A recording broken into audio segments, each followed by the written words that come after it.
Hey friends, it's Carly here for Ellen Hutson, and today let's talk about one of my very favorite things to make, shaker cards. Now if you're new to card making, you might be wondering, what is a shaker card? Well, a shaker card is a style of interactive card that has a clear window and is filled with fun sparkly bits like sequins, and those bits move when you give the card a little shake. In addition to basic card making supplies like cardstock, adhesive, stamps, and good stuff like that, for a shaker card you need to make sure to have a clear acetate or plastic to use for your shaker window, and also something fun to shake, like sequins, jewels, confetti, clay embellishments, and so much more. Now something else you might need is foam adhesive. And speaking of foam adhesive, that brings us to our first style of shaker card, shaker cards with foam. First, let's start with creating a shaker window. I have an A2 panel of 110-pound cardstock, and I've die cut a simple circle opening and stamped a sentiment. I'm going to use strong double-sided tape and a glue pen to adhere the cardstock and acetate together. I like to cut my acetate just slightly smaller than my A2 panel and then put double-sided tape around the edge. I remove the liner paper from the tape, but before I adhere it to the cardstock, I'm going to add a little glue pen around that die cut opening, and that's just going to make sure that everything stays really good and stuck together. Now the next step is where the foam comes in. There are foam sheets that have adhesive on both sides, and there are also different brands and widths of double-sided foam tape. Honestly, I think they're all pretty great. I've tried a bunch and I've never had any I was unhappy with, and I know I've made the mascara analogy about craft supplies before, but foam tape is also like mascara. You have to try a few and find your favorite. Now the foam sheets are really easy to use for shaker cards. With the liner paper still on, you can cut the foam adhesive with paper trimmer or scissors to fit your card size. Then you can die cut it with the same die you used to make your shaker window. For this card, because I have the whole set of circles, I'm actually using a circle that is one size bigger just to minimize any adhesive showing on the front.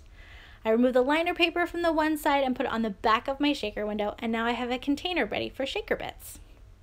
With foam tape, you're working towards the same goal of creating a shaker container. So with nonstick scissors, it's easy to cut lengths and widths of tape to build a shaker container. Something to note is that it's really easy to shape foam tape by making a series of small cuts that are not all the way to the edge, so you can curve it, or you can just remove the liner papers from both sides and then it's much easier to curve as well. But if I'm being honest, I usually just create a tight square container around curvy shapes. I also tend to make my shaker cards just one layer of foam thick, but when I do want 2 layers for extra movement, I learned a great trick from Julie, and that's just to fold your tape in half. Now I've got all these pieces and I'm ready to assemble them into a card. So I'm going to put a small pile of sequins in the middle of my card, which also has some dry ink blending and glimmer paste on the front. I'm putting my shaker window on top just to check and make sure it isn't too full and they can kind of still move around. And then I'm going to remove the bottom liner paper from that foam adhesive and adhere that on top of my sequins and my card.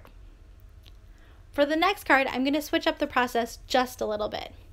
Now instead of a full card, I have just a piece of cardstock that has the ink blending and glimmer paste.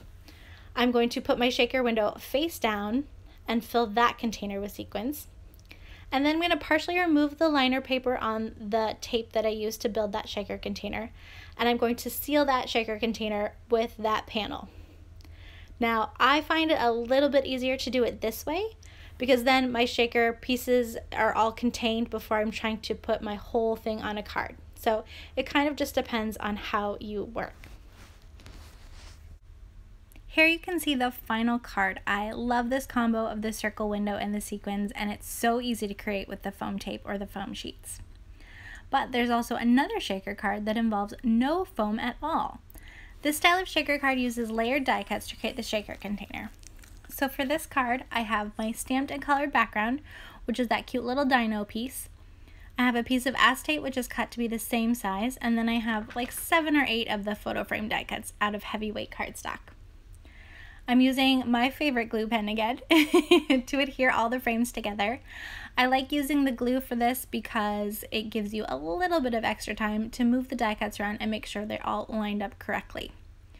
Now right before I adhere the last frame to that stack, I'm going to adhere the acetate on top, and then I'm going to top that acetate with the very final frame so it will hide the edges, and then I've got a cute little shaker container all set to go. Now the shaker container could be adhered right to the front of a card on top of a little pile of shaker bits, but I'm going to actually close it off first. So I'm going to add some sequins to my shaker container, and then I'm going to break out my trusty glue pen again and adhere that stamped background to close that shaker container. Now here you can see after I've got it closed, I could use it as a tag, I could do lots of things with it probably, but I'm going to put it on a card still, but a craft card, so you can see where my thinking was. Now there are lots of other Essentials by Ellen dies that work great for this technique, like the porthole in this card that Ardith made, or the hard candy Christmas star in this card that Annalena made. So cute. A third style of shaker card has less dimension and bulk altogether because there's no foam adhesive and no layered die cuts. Let's call this our slim shaker. So for this style, I have my A2 card that I've done a little ink blending and stamping on the front. I have a cardstock frame that I have created using 2 rectangle die cuts, but lots of different die cut frames would work. And then I have my acetate cut to fit. So I'm using double-sided tape to adhere the acetate to the frame. Once the frame and the acetate are put together, that is my shaker window. And because this is a slim shaker, that's basically also the shaker container.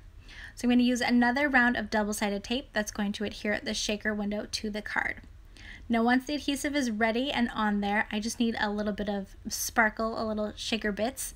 So I'm going to put some sequins and chunky glitter onto my card front. And a side note about the glitter, you will see the finished card doesn't have any. That's because glitter is gorgeous in shakers, but it provides a lot more coverage due to the cling factor with the acetate. And that can be really pretty too, but it's not great if you've stamped your sentiment inside your shaker container. So just keep that in mind, guys.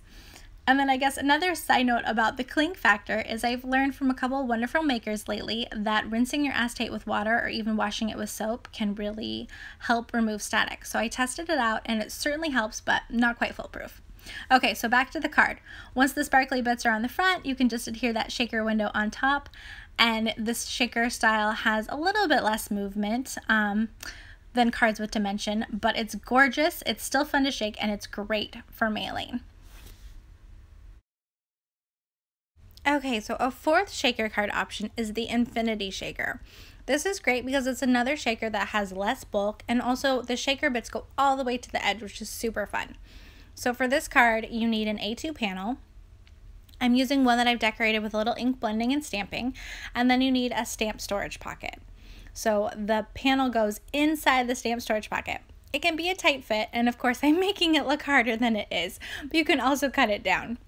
And in fact, once I get the card panel into the pocket, I like to cut the pocket down because I just need enough pocket to fold over and adhere. I also like to trim off the corners because it makes the fold look cleaner. Now once I have done that, I have got my shaker window and my shaker container. So I just need to add some shaker bits. So I just put sequins inside the pocket and making sure they fall on the front of that.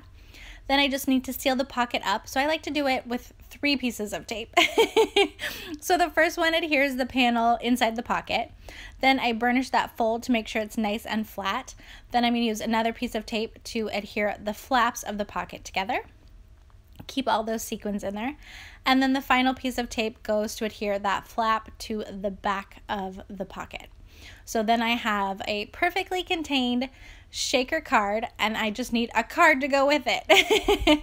So you can just mount that onto a card front, and you can also decorate the front with some more stamped and die cut images. This is a really fun one to try, and I highly recommend it. Here you can see how the card came out. The final style of shaker card I want to share with you is one using shaker pouches. So a couple of different companies make these cool shaker pouches like MFT and Tonic. I have a Tonic one here today, and Tonic actually sells the shaker pouches along with the die cut to use with them. So you get the circle die to cut your shaker window, and then this little molded plastic pouch makes your shaker container. The neat thing about the pre-molded shaker pouches is they are flat on the bottom, so they'll be flush with your card front. So you don't need to layer die cuts or use any foam tape or anything like that to build up and make room for it. You just have this pre-molded place to put your little shaker bits. So for this one, I have die cut the front of a craft panel to have the balloon shape come through. Then I'm going to put a little bit of adhesive on the top edge of this shaker pouch, and then I'm going to put my little die cut panel on top. I might not actually need that amount of adhesive. I just like to make sure everything's super stuck down because these tonic pouches actually have adhesive on the back. So once I fill it with some sequins, I can just remove that liner paper that you can see there. That's that white around the circle. And then it will be ready to stick down to my card front. Now, once I've got that all stuck down, my little shaker is completely sealed and ready to go. And then I just need a little bit more glue to adhere that panel all the way onto my card. So these are a really fun way to kind of test out the shaker business and see if you like it, because they are so easy to use. Here you can see what that finished card looks like. I hope these techniques and these styles of shaker cards were informative and inspiring today. You can see more on the Ellen Hutson blog. There is a link in the video description. And of course, we want to hear from you, so please comment, tell us what you like, tell us what you want to see. And if you haven't subscribed to the Ellen Hutson channel, please do. It would totally make our day.